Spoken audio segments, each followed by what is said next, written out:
Nearly 9 o'clock, I'm Louisa Preston. The Labour MP, George Galloway, has spent the day defending himself against allegations that he received money from Saddam Hussein's regime.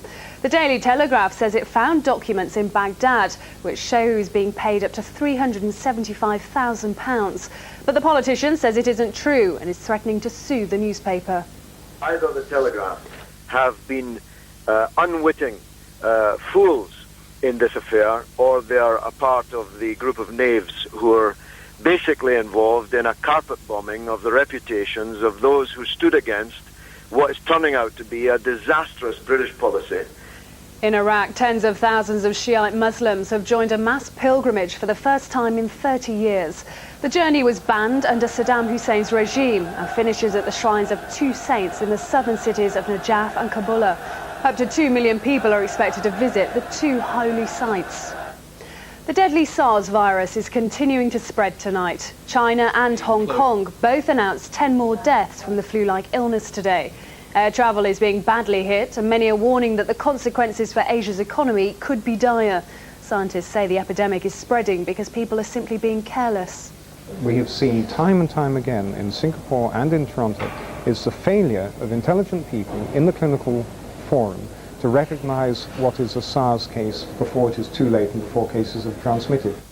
Rail travellers are facing more chaos next month. There'll be 2 more 48-hour strikes by train guards in a dispute over their safety role. Members of the RMT union will walk out on the 6th and the 27th of May. Tomorrow's weather now, dry with sunny periods, a top temperature of 18 degrees. That's it, but I'll be back at 10 to 11. Join me then.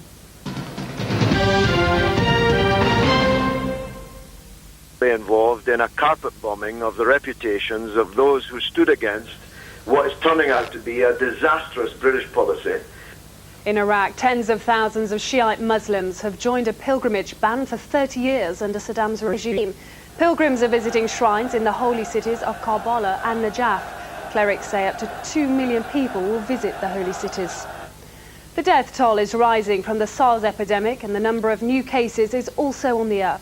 Today, China and Hong Kong confirmed 10 more people have died from the virus, bringing the number of deaths worldwide to 225. Scientists say the epidemic is spreading because of people's carelessness. We have seen time and time again in Singapore and in Toronto is the failure of intelligent people in the clinical forum to recognise what is a SARS case before it is too late and before cases have transmitted.